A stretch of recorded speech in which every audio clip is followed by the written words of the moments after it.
Cümleten selamun aleyküm hanımlar. Diva Patik YouTube kanalıma hepiniz hoş geldiniz. Bugün birlikte dikişsiz iki şiş çok kolay, çok güzel bir patik yapacağız. Ben patiğinde pudra pembe ve bej tonlarında 2 tane normal patiklik ip kullandım. Şişlerim 3 numara. Hemen modelimi de göstereceğim. İşte hanımlar, patiğimiz bu şekilde. Gördüğünüz üzere çok şık, çok zarif bir model oldu. Patiğimizin hiçbir yerinde hanımlar dikişimiz yok. Baştan sona dikişsiz 2 şiş ile mükemmel bir model yaptım. Patiğimiz 2 şiş ile yapılıyor hanımlar. Sadece şu taban bölümlerinde ben misinalı şiş kullanamadığım için 2 tane şöyle yedek şiş kullandım. Bunu da videonun başında belirtmek isterim. Bu patik benim elimin ölçülerine göre 37, 38 ve 39 numara ayaklar için uyumlu oldu. Patiğimize burun kısmında yani bu bölümden başlayacağız hanımlar. Bu renkli ipim ile başlayacağım. Bu şekilde ipimin ucunda bir miktar ip bıraktım. 29 ilmek atacağız. 29 ilmek olarak başlıyoruz. Şöyle ikinci ilmeğim 3 4 5 6 7 bu şekilde 29 ilmek tamamlayalım gelelim. 29 ilmeğimi attım geldim hanımlar. Hemen şu kenara şöyle bir düğüm atacağım. Bu aşamada haroşa örgü uygulaması yapacağız. Ben örgümüzün hem ön hem arka yüzünde düz örgü örerek haroşalarımı elde ediyorum. Kenar ilmeğini örmeden aldım. Diğer ilmeklerimi sırası ile düz yani haroşa olarak örüyorum. Bu şekilde ilmekleri düz örüyoruz hanımlar. Sıra sonuna kadar ilmeklerimizi haroşa örelim gelelim. Sıra sonuna kadar ilmeklerimi ördüm hanımlar. Geri dönüyorum. Ön yüzdeyim. Bu aşamada artık model kurulumuna başlayacağız. İlk 2 ilmeği ördükten sonra artırma yapacağız. Bir de son 2 ilmek kalana kadar artırma yapacağız. Ve ortada tam orta bölümde üçlü kesim yapacağız. Şimdi patiğimizin ön yüzündeyiz. Kenar ilmeğini örmeden alıyorum. İkinci ilmeğimi ördüm. İkinci ilmekten sonra hemen şu kenara bir ilmek atıyorum. Bakın burada bir artırma yaptım. 3 ilmek oldu. Bu kenarda artırdığımız ilmekle birlikte toplam 14 ilmek öreceğiz. Şu dördüncü ilmeğim 5, 6, 7, 8, 9, 10, 11, 12, 13, 14. 14 ilmeğimi ördüm. Şimdi ortada üçlü bir kesim yapacağım. Şöyle dik, düzgün bir kesim olsun diye şöyle yapıyoruz hanımlar. Önde 2 ilmeğim var. Şu ikinci ilmeği alıyorum. İlk ilmeğimin önüne getirip şöyle bıraktım. Şöyle ardından bu 2 ilmeği ve yanındaki 3. ilmeği de alıyorum solundaki. Üçünü birlikte keserek örüyorum. Ortada üçlü kesimi yaptık. Şimdi de son 2 ilmek kalana kadar ilmekleri haroşa öreceğiz. Son 2 ilmek kalana kadar örüyoruz.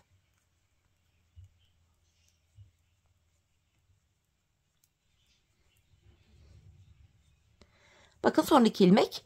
Artırmamı yapıyorum buraya ve kalan 2 ilmeğimi örüyorum. Bu şekilde hanımlar ortada kestiğimiz üçlü ilmekleri yanlardan artırma yaparak yerine koyduk. 29 ilmek devam ediyor. Geri dönüyorum, arka yüzdeyim. Arka yüzde yine ilmekleri haroşa öreceğiz. Sadece ortada kesim yaptığımız ilmeğimizi ters öreceğiz hanımlar. Diğer ilmekler haroşa örülüyor. İki kenarda 14'er tane haroşa ilmeğimiz var. Ortada bir de kesim yaptığımız ilmeğimiz var. Kesim yaptığımız ilmeği ters öreceğiz. Bakın kesim ilmeğine geldik. Bunu ters örüyorum. Kalan 14 ilmeğimi yine haroşa olarak örüyorum.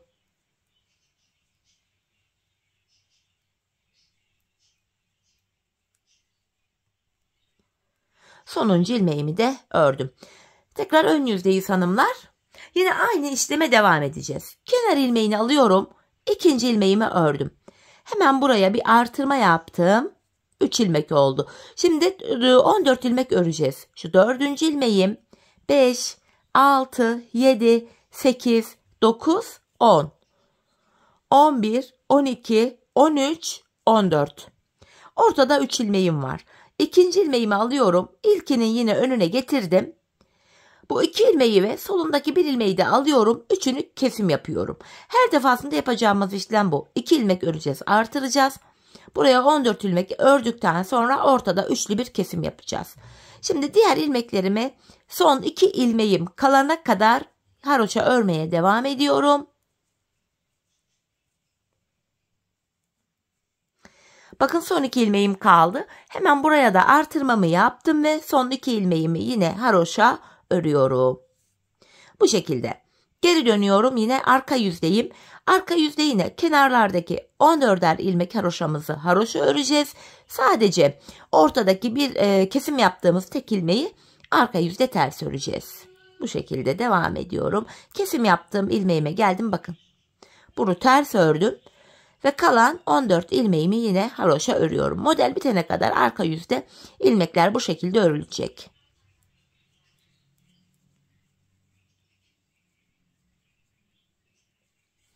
Geri dönüyorum hanımlar. Tekrar ön yüzdeyiz. Burada bakın 3 diş haroşa oldu. 5 diş haroşa olana kadar bu işleme devam edeceğiz. Yine kenar ilmeğini aldım. İkinci ilmeğimi örüyorum. Artırmamı yapıyorum hemen.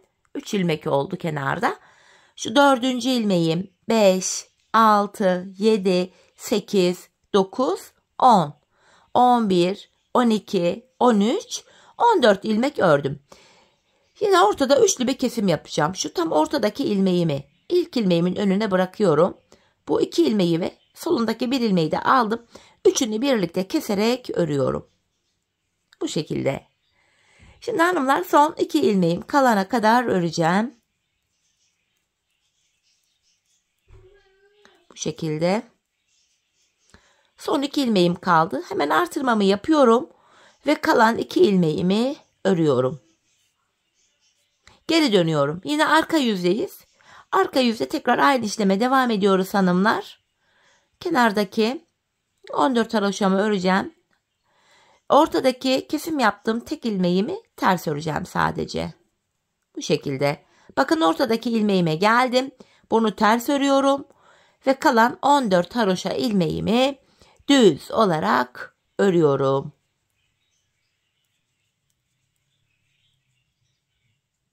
Sonuncu ilmeğimi de ördüm. Geri döndük hanımlar. Burada 4 diş haroşamız oldu. Buraya bir diş haroşamız daha oluşacak. Bir model daha kuracağız. Ardından patiğimizin bu desenini yapacağız hanımlar. Tekrardan kenar ilmeğini örmeden alıyorum. İkinci ilmeğimi ördüm. Hemen artırmamı yapıyorum. 3 ilmek oldu. 4, 5, 6, 7, 8, 9, 10, 11, 12, 13, 14 ilmek ördüm. Yine ortada üçlü bir kesim yapıyorum. İkinci ilmeği ilkin önüne getirdim. Bu 2 ilmeği ve soldaki 3. ilmeği alıyorum. Üçünü keserek ördüm. Bu şekilde. Şeklimiz böyle. Şimdi tekrar son 2 ilmek kalana kadar öreceğim.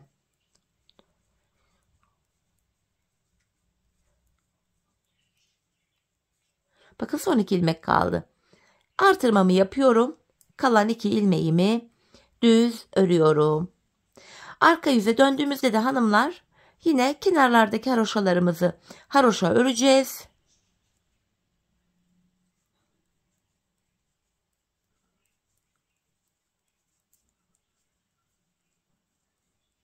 Ortadaki bir ilmeğimi ters ördüm. Kesim yaptığım ilmeğimi. Kalan ilmeklerimi de yine haroşa olarak örüyorum. Ön yüzde 5 ipimize geçiş yapacağız hanımlar. Ön yüzde renk geçişi yapacağım için bu aşamada bu ipimi kendime doğru alıyorum. Sonuncu ilmeği örmeden aldım. Çünkü ön yüzde bu ilk ilmeği öreceğiz. Dediğim gibi renk geçişi yapacağız. Burada 5 diş haroşamız oldu. Şimdi desenimizi kuracağız hanımlar. Desenimiz sadece 2 sıradan oluşan bir model. Bu aşamada renk geçişi olduğu için ilk ilmeğimi örerek başlıyorum. Hemen bu ipimin ucunu şurada pembe ipime bağlayacağım. Patiğimiz sökülmesin diye hanımlar. 2 tane bu kenara şöyle düğümümü atıyorum. Hemen yanına ikinci ilmeğimi de ördükten sonra yine artırmamızı yapıyoruz. Bakın artırmamızı yaptık. Şimdi ilmeklerimi 14 ilmeğimi öreceğim yine. Aynı modeli devam ediyoruz. Bu model arka yüzde kuruluyor çünkü. Burada 5 ilmek oldu. 6, 7, 8, 9, 10, 11, 12, 13, 14 ilmeğimi ördüm. Yine ortada şöyle ikinci ilmeği ilkin önüne getirdim. Ve bu üçüncü ilmeği de çişime alarak üçünü kesiyorum. Şimdi son 3 ilmeğim kalana kadar öreceğim hanımlar. Pardon, son 2 ilmek kalana kadar örüyoruz. Hemen buraya da artırmamı yaptım ve kalan 2 ilmeğimi düz örüyorum. Bu şekilde. Şimdi geri dönüyoruz. Ajurlu modelimizi bu arka yüzde kuracağız hanımlar. Kenar ilmeğini örmeden aldım. 2. ilmeğimi düz ördükten sonra bakın arka yüzdeyiz şu anda. İpim karşıda. Şu 2. ilmeğin aradan bakın şu arkadan öne doğru şişimi çıkartıyorum. Buradan şöyle bir ilmek aldım. İpimi alarak şöyle bir ilmek çıkartıyorum ve öndeki 2 ilmeğin ikisini birlikte şöyle keserek örüyorum. Şöyle. Yeniden önde 2 ilmeğim var. Arkadan şu 2. ilmeğin aradan bakın. Şu 2 ilmek arasından girerek bir ilmek çıkarıyorum ve öndeki 2 ilmeğimin ikisini birlikte keserek örüyorum. Bu şekilde modelimizi yapıyoruz. Yine önde 2 ilmek var. Buradan girerek bir ilmek çıkartıyorum. Öndeki 2 ilmeğimi ikisini keserek örüyorum. Yine bakın aradan girerek şöyle bir ilmek çıkarttım. Öndeki 2 ilmeğin ikisini birlikte keserek örüyorum. Tekrar şu 2 ilmeğin aradan girerek bir ilmek çıkarttım ve öndeki 2 ilmeğimi keserek örüyorum. Yeniden şu öndeki 2 ilmeğin aradan girerek şöyle bir ilmek çıkarttım ve öndeki 2 ilmeğimi keserek ördüm. Bakın hanımlar ortadaki kesim yaptığım ilmeğimize geldik. Sadece bunu ters örüyorum yine. Arka yüzde bu ilmeği ters ördüm. Ardından tekrar öndeki 2 ilmeğe model yapıyorum. 2. ilmeğin aradan girerek ilmek çıkarttım ve öndeki 2 ilmeğimi kesiyorum. 2. ilmeğin aradan girdim, ilmek çıkarttım. Öndeki 2 ilmeği kesiyorum. 2 ilmek üzerine hanımlar modelimiz bu şekilde kuruluyor. 2. ilmeğin aradan girdim, ilmek çıkarttım ve öndeki 2 ilmeğimi kesiyorum. Bu şekilde modelimizi yapıyoruz. Bakın yine burada 2 ilmeğin aradan girdim. Bir ilmek çıkarttım ve öndeki 2 ilmeğimi kesiyorum. Sonda 2 ilmek kaldı. Bunun ilkini ördüm. Ön yüzde renk geçişi yapacağım için ipimi aradan çıkarıp kendime doğru aldım. Kenar ilmeğini örmeden alıyorum. Burada ilk modelimizi yaptık hanımlar. Modelimiz böyleydi. Şimdi tekrar pudra pembe ipimle devam edeceğim. Yine ilk başta yaptığımız gibi buraya normal haroşalarımı öreceğim. Kenar ilmeğini aldım. 2. ilmeğimi örüyorum. Yine hemen 2. ilmekten sonra artırmamı yaptım. 3 oldu. 4, 5, 6, 7, 8, 9.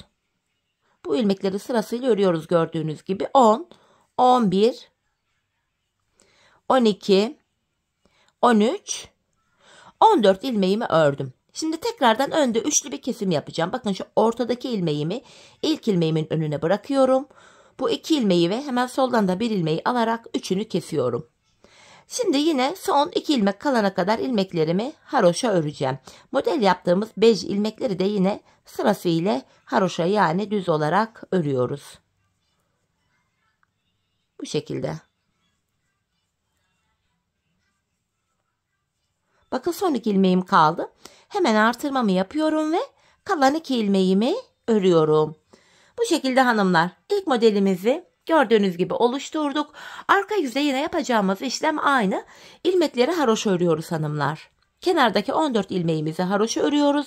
Sadece ortadaki kesim yaptığımız ilmeği ters örüyoruz. Patiğimizin modeli bundan ibaret.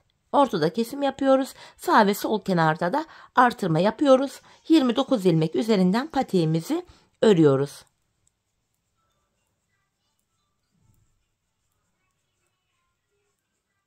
Bu şekilde sonuncu ilmeğimi de yine ördüm.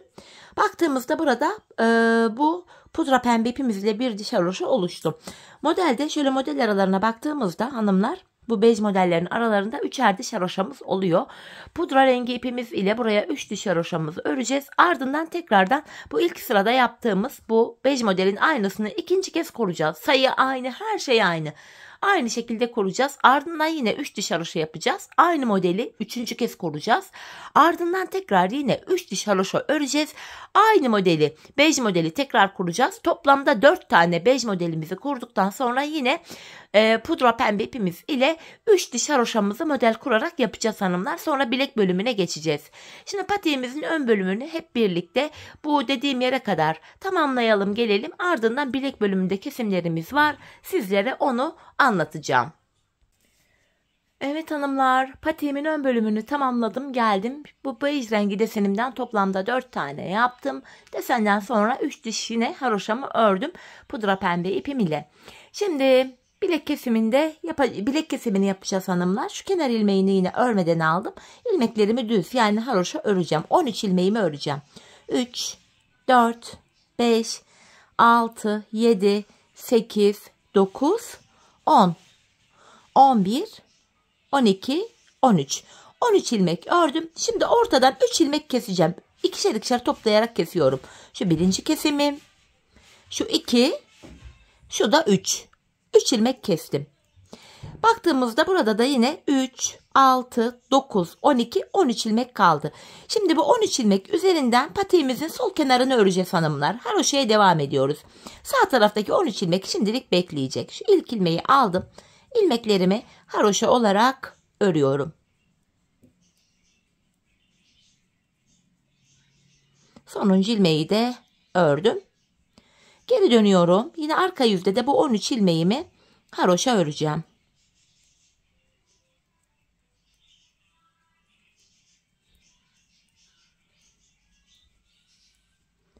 Bu şekilde tekrar geri döneceğiz. Bu 13 ilmek üzerinden haroşalara devam edeceğiz.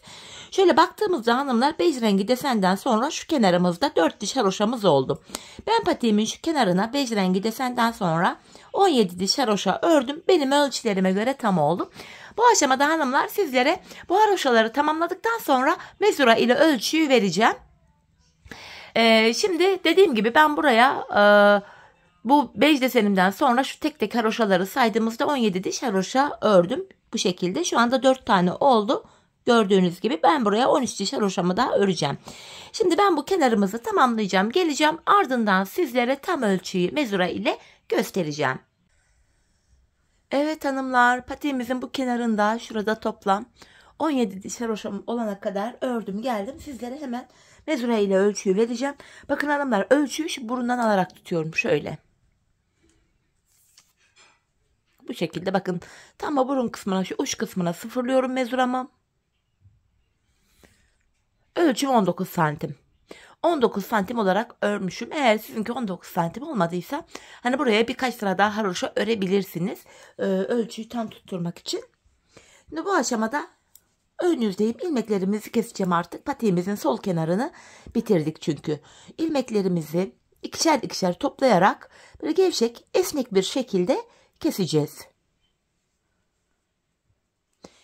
Bu gevşek kesmeye dikkat edelim hanımlar. Patiğimizin topuk bölümünü yaparken bu kesim yaptığımız ilmek yerlerinden ilmekler çıkaracağız. Hani ilmekleri rahat çıkartabilelim diye böyle gevşek kesmemizde fayda var. Evet, son bir ilmeğim kaldı. Onu da yine şöyle kesiyorum. En son şuraya bir tane de zincir atacağım. Bir düğüm atacak kadar hanımlar şöyle bir miktar ip bırakıp ipimi kesiyorum. Şimdi patiğimizin sağ kenarını yapacağız. Yani bu kenarı. En son ön yüzde örmüştük. Aradaki ilmekleri kesmiştik. Arka yüzde kaldık. Şimdi arka yüzden ipimi ekleyerek patiğimizin sağ kenarını yapacağız hanımlar. Şöyle ilk ilmeğimi burada örerek başlayacağım. Şöyle. İpimin ucunu arkaya doğru alıyorum. İkinci ilmeğimi hemen ördükten sonra ipimin ucunu tekrar burada kendine düğümleyeceğim. Şöyle şuraya düğümümü attım, patiğim sökülmesin diye. Sol kenarı nasıl yaptıysak sağ kenarı da aynı şekilde yapacağız. Burada 13 ilmeğimiz vardı. 13 ilmek 6 10 13, evet 13 ilmek üzerinden haroşalarımızı yine öreceğiz. Sol kenarda olduğu gibi. Şimdi geri dönüyoruz hanımlar. Bakın burada da 4 diş haroşa oldu. Burada da toplam 17 diş haroşamız olmalı. Bakın burada sayalım. 3, 6, 9, 12, 15, 16, 17 diş haroşa var. Buraya da 17 diş haroşa mı yapacağım? Sizler sol kenara kaç sıra haroşa yaptıysanız sağ kenara da aynı sayıda haroşalarınızı yapın gelin hanımlar. Ardından patiğimizin kenarlarına başlayacağız. Evet hanımlar, patiğimin sağ kenarını ördüm geldim. Burada da 17 diş haroşam var. Şimdi burada sonuncu haroşamı ördükten sonra ön yüzde ilmeklerimi ördüm. Bu sağ kenarda arka yüzde kesim yapacağım. Yine ilmeklerimi ikişer ikişer toplayarak keseceğim. Gevşek bir kesim yapacağım hanımlar yine. şekilde ilmeklerimizi kesiyoruz.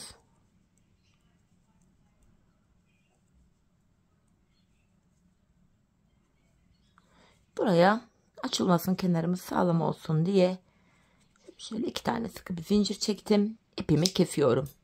Patiğimizin üst bölümünü bitirdik hanımlar. Şimdi patiğimizin şu kenarlarını öreceğiz. Videonun başında dediğim gibi yedek şişlerimi burada kullanmaya başlayacağım. Şöyle şişlerimi yanıma aldım. Şu kenar ilmek yerlerine girerek ilmekler çıkaracağız. Şu ipimizi keserken bir düğüm atacak kadar ip bırakalım demiştim. Şimdi ipimi buraya bağlıyorum.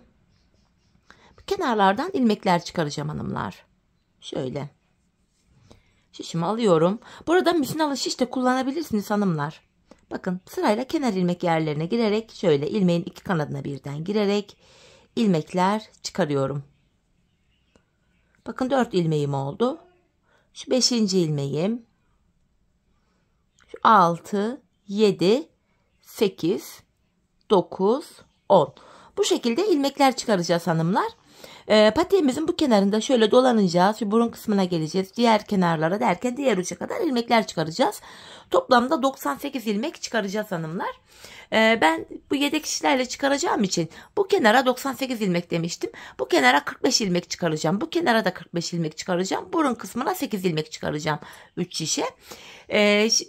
Yani misinalı şiş kullananlar buradan buraya kadar toplamda 98 ilmek çıkaracaklar. Şimdi burun kısmına gelene kadar, buraya gelene kadar 45 ilmeğimi çıkarıp geleceğim.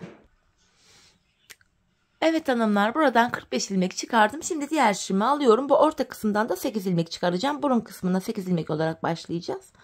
Şöyle 2, 3. Bakın yine kenar ilmek yerlerine ilmeğin 2 kanadına birden girerek çıkarıyorum ilmeklerimi. 4 oldu. 5, 6, 7 ve 8. Diğer kenara geçeceğim hanımlar. Buradan da yine karşı tarafta 45 ilmek çıkartmıştım. Buradan da 45 çıkaracağım. Hanımlar siz eğer ki şu haroşa sayılarını fazla yaptıysanız ya da şu kenarlardaki şuraları ya da az yaptıysanız ilmek sayıları ya 42 olmaz da 45 olmaz da 42 olur ya da 46 olur. Bu 1-2 sayı değişiklik gösterebilir. Arkadaki haroşa sayısına bağlı çünkü. Buradan da yine ilmeklerimizi çıkartmaya devam ediyorum. İlmeğin 2 kanadına birden girerek. Diğer tarafa 45 çıkartmıştım. Buraya da hanımlar 45 ilmek çıkaracağım. Bu son kenar ilmek yerine gelene kadar ilmeği çıkaracağız. Şimdi buraya kadar ilmeklerimizi çıkaralım, gelelim.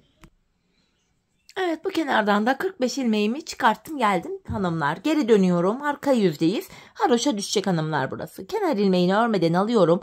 İlmeklerimi haroşa olarak yani düz olarak öreceğim. Bu şekilde şöyle baktığımız anda hanımlar ön yüze bir diş haroşa düşüyor. Bu şekilde bu şişimizi öreceğiz. Sonra burundaki, sonra diğer şişteki ilmeklerimizi diğer uca kadar örelim, gelelim.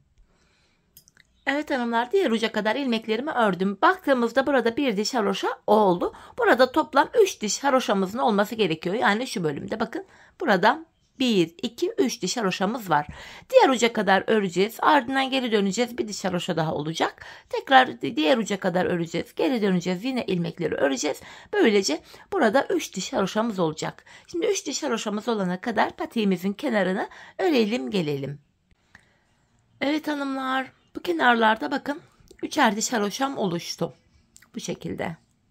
Şimdi tabanımızı örmeye başlayacağız hanımlar. Burundan başlayarak tabanımızı öreceğiz. Buruna 8 ilmek ayırmıştık. Öncelikle bu ilk şişimizde olan 45 ilmeğimi öreceğim. Artık sizin ilk şişinizde kaç ilmek varsa bunu örmeniz gerekiyor. Bu şekilde bu ilk şişteki ilmeklerimizi burun kısmına kadar örüp gelelim. Evet, ilk şişteki ilmeklerimi ördüm hanımlar. Buruna geldim. Burundaki 8 ilmeğimi de öreceğim şimdi.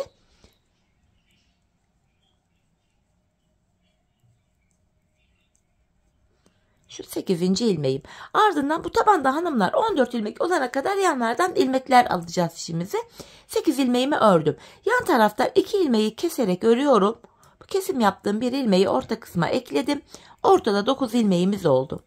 Geri dönüyorum hanımlar. Bu aşamada ipimiz karşıda olacak ve ilk ilmeği örmeden alacağız. Şu 2. ilmeğim 3, 4, 5, 6, 7, 8, 9. Burundaki 9 ilmeği ördüm. Ardından hemen yandan 2 ilmek keserek bu kesim yaptığım ilmeği de ortaya ekliyorum. Ortada böylece 10 ilmeğimiz oldu. Tekrardan geri dönüyorum hanımlar. Yine ipim karşıda ve ilk ilmeğimi örmeden aldım. Orta kısımdaki 10 ilmeğimi öreceğim.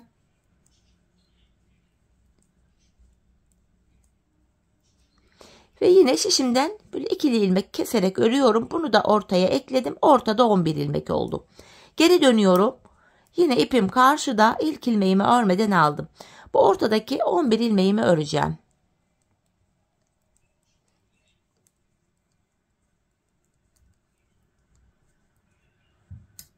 Şu 11. ilmeğim. Ardından şu yandan da 2 ilmek keserek yine orta kısma ekliyorum. Ortada böylece 12 ilmeğimiz oldu. Tekrardan geri döndüm. 14 olana kadar devam edeceğiz hanımlar. Yine ipim karşıda, ilk ilmeğimi örmeden aldım. Yine 12 ilmeğimi öreceğim öncelikle.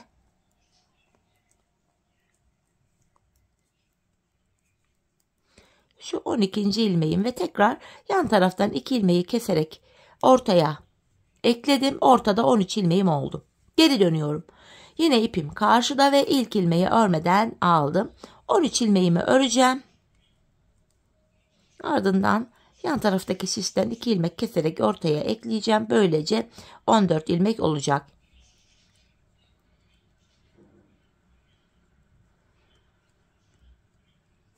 Yine yan tarafa geldim. 2 ilmeği keserek örüyorum. 14 etti. Geri dönüyorum hanımlar. Artık 14 ilmek üzerinden patiğimizin tabanını öreceğiz. Şöyle ki yine ipimiz hep karşıda olacak bu kesimlerde. İlk ilmeği örmeden alacağız. Tabanımda 14 ilmek vardı. Tabanda son bir ilmek kalana kadar öreceğim. Yani ilk 13 ilmeği öreceğim. 14. ilmekte kesim yapacağım. Bakın tabanda son bir ilmek kaldı. Bu 14. ilmeği örerken yandan da bir ilmek alıyorum. İkisini keserek örüyorum. Geri dönüyoruz. Yine ipimiz karşıda ve ilk ilmeği örmeden aldım. Tekrar tabanımdaki son bir ilmek kalana kadar öreceğim. Yani 13 ilmeğimi öreceğim.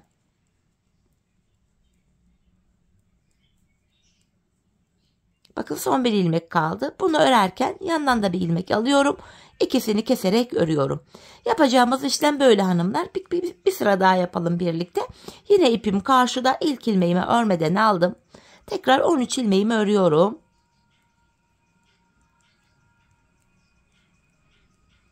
Bakın tabanda son bir ilmek kaldı. Bunu örerken yandan da bir ilmek alıp ikisini kesiyorum.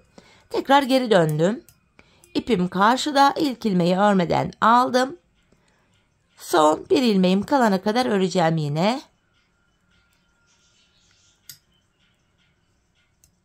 Bu sonuncu ilmeği örerken yandan da bir ilmek alıp ikisini birlikte keserek örüyorum. Patiğimizin tabanı 14 ilmek üzerinden bu şekilde yapılıyor hanımlar. Biz bu kesme işlemine sağ ve sol şişimizdeki ilmekler bitene kadar devam edeceğiz ve kesim sonunda şişimizde sadece tabanda kullandığımız 14 ilmek kalacak. Şimdi hep birlikte patiğimizin tabanını sizlere anlattığım gibi örelim gelelim. Evet hanımlar, patiğimin tabanını ördüm ve geldim. Şimdi şişimde sadece 14 ilmek kaldı ve bu 14 ilmekle patiğimizin topuk bölümünü öreceğiz. Yapacağımız işlem şu: yine haroşaya devam ediyoruz. İpim karşıda, ilk ilmeğimi örmeden aldım. İlmeklerimi son 2 ilmeğim kalana kadar öreceğim. Bu şekilde. Bakın son 2 ilmeğim kaldı. Bu ikisini keserek örüyorum. 13 ilmek kaldı ve burada sıradaki kenar ilmek yerine bakın ilmeğin 2 kanadına birden girerek bir ilmek çıkartıyorum. Tekrar 14 ilmeğim oldu. Bu şekilde hem patiğimizin arkasını örmüş oluyoruz hem de bu arka bölüm şu kenarlara eklenmiş oluyor. İlmek çıkarttım, ardından geri dönüyorum. Yine ipim karşıda, ilk ilmeği örmeden aldım. Tekrar son 2 ilmeğim kalana kadar öreceğim hanımlar. Bu şekilde ilmeklerimi örüyorum. Bakın son 2 ilmeğim kaldı. Yine ikisini kestim. Bu sağ kenardan, yani şuradan ilmek çıkartırken geri dönüyorum. Ön yüzde çıkaracağım. Çünkü ben ön yüzde ilmekleri daha rahat çıkartabiliyorum. Yine burada da bakın ilk kenar ilmek yerine girerek ilmeğin 2 kanadına birden ilmeğimi çıkartıyorum. Ardından yine ilmeklerimi düz öreceğim. Son 2 ilmek kalana kadar. Son 2 ilmek kalana kadar örüyoruz. Son 2 ilmeği kesiyoruz ve sıradaki kenar ilmek yerinden ilmek çıkarıyoruz. Bakın yine son 2 ilmek kaldı. İkisini keserek ördüm ve bir sonraki kenar ilmek yerine girerek ilmek çıkarttım. Geri dönüyorum. İpim karşıda, ilk ilmeği örmeden aldım. Yeniden ilmeklerimi son 2 ilmeğim kalana kadar öreceğim. Son 2 ilmeğimi kesiyorum ve bu kenarda ön yüzde ilmek çıkartıyordum. Geri döndüm. Bir sonraki kenar ilmek yerine girerek ilmeğimi çıkartıyorum. Patiğimizin topuk bölümü böyle örülüyor. Biz bu işleme son kenar ilmek yerlerine gelene kadar devam edeceğiz hanımlar. Şimdi hep birlikte patiğimizin bu topuk bölümünü son kenar ilmek yerlerine gelene kadar örelim gelelim. Evet hanımlar, patiğimin topuk bölümünü son kenar ilmek yerlerine gelene kadar ördüm geldim. Şu anda ön yüzdeyim. Artık ilmeklerimizi kesiyoruz. Yine ikişer ikişer toplayarak ilmeklerimi kesiyorum hanımlar.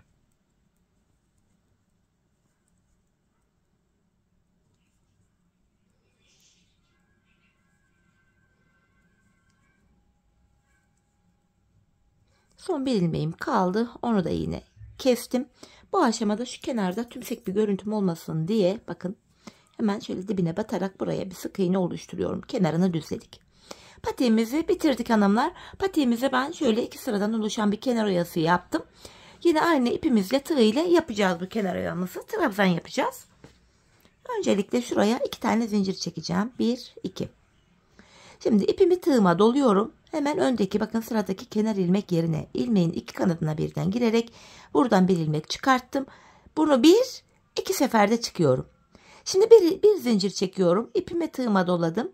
Sıradaki kenar ilmek yerine batarak ilmek çıkartıyorum ve tığımda 3 ilmeğim var. Bunu 2 seferde çıkıyorum. Yani trabzan yapıyoruz. Tekrar bir zincir çektim. Sıradaki kenar ilmek yerine batarak ilmek çıkartıyorum ve 2 seferde çıkıyorum. Yine araya bir zincir çektim. Trabzanımı 2 seferde çıkıyorum. Kenar oyamızın ilk sırasını hanımlar bu şekilde yapıyoruz. Bir zincir çekiyorum. Öndeki kenar ilmek yerine batarak ilmek çıkarttım ve tığımdaki 3 ilmeği 2 seferde topluyorum. Bu şekilde. Biz bunu hanımlar patiğimizin çevresinde dolanarak devam edeceğiz. İlk başladığımız yere kadar geleceğiz. Şimdi kenar oyamızın ilk sırasını bu şekilde tamamlayalım gelelim. Evet hanımlar, patiğimin çevresini dolandım geldim. İlk başladığım yere kadar kenar oyamı yaptım. En son şurayı bir göstereyim bakın. En son trabzanımı yaptıktan sonra bir zincir çektim. İlk yaptığım bu trabzanın içine şöyle batarak buraya sabitliyorum. Şimdi ikinci sırasını yapacağız kenar oyamımızın. Bu tomurcuk görünen yerleri yapacağız. Öncelikle hemen öndeki şu yaptığımız trabzanın şu deliğinden girerek buraya bir sık iğne yapıyorum. 3 zincir çekiyorum. Sık iğnenin içine şöyle batarak bir kirpik oluşturdum. Ardından hemen sıradaki trabzanın içine girerek kirpiğimi sabitliyorum. Yeniden bir diğerini yapalım. Sıradaki trabzanın şu deliğine girerek bir sık iğne yapıyorum. 3 zincir çekiyorum. Sık iğnenin içine batarak bu 3 zincirle buraya bir kirpik oluşturdum ve sıradaki kenar ilmek yerine batarak, kenar ilmek yeri derken bakın şu trabzanın içine batarak kirpiğimi sabitliyorum.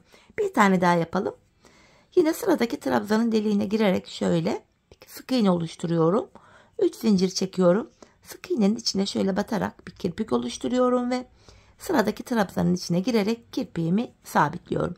Kenar oyamız bu şekilde yapılıyor. Bu şekilde ilk başladığımız yere kadar hanımlar, yani buraya kadar patiğimizin çevresini dolanalım gelelim. Evet hanımlar, kenar oyamın ikinci sırasını da tamamladım geldim. Buraya en son bir tane zincir çekip ipimi kesiyorum. Kenar oyamızı bitirdik. Bu şekilde. Hemen ipimizin ucunu şu arkaya girerek gizleyeceğim. Düğümleyerek sıkıca gizliyorum. Bu şekil. Kenar oyamız tamamlandı. Bir de şöyle bir zincir çektim hanımlar. Bu şekilde patiğimize bir süs yaptım. Onu da şu bej rengi ipim ile yapacağım. Böyle zincir çekiyorum hanımlar normal. Tığım ile normal şöyle bir ilmek oluşturuyorum önce. Bu şekilde bakın zincirimizi çekiyoruz. 1, 2, 3, 4, 5, 6, 7, 8, 9, 10 bu şekilde. Ben bu patiğimin şu kenarına 150 tane zincir çektim hanımlar. Tam oldu. Şimdi hep birlikte bu zincirimizi çekelim gelelim. Evet hanımlar, zincirimi çektim geldim. Siz bu aşamada zincirin ucunu kopartmadan şöyle bir zincirin ucundan buraya bir gireceğiz, bir çıkacağız, bu şekilde yapacağız. Hani zincirin boyutunu öyle ayarlayabilirsiniz. Ben boyutunu daha öncesinden ayarladığım için ipimi kesiyorum. Şöyle. Şimdi yapacağımız işlem şu hanımlar, bu zincirle şuradan başlıyoruz, giriyoruz tam orta yerden.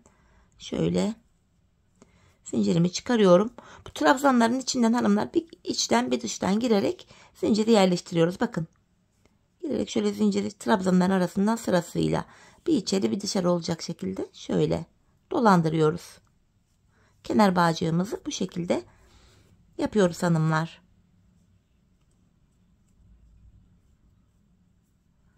Şöyle devam ediyorum yine. Bakın bu defa içten dışa doğru girerek ipimi içe doğru çekiyorum. Şimdi dıştan içe doğru girerek ipimizi çekeceğiz. Hani bu şekilde patiğimizin çevresinde bu yaptığımız trabzanların içinden bir içeri bir dışarı olacak şekilde zincirimizi geçireceğiz hanımlar. Bunu patiğimizin çevresini dolanacağız. Bu başladığımız yere kadar aynı işlemi yapalım gelelim. Evet hanımlar, ipimi patiğimin çevresinde dolandırdım geldim. Şimdi patiğimizi manken ayağımıza giydireceğiz.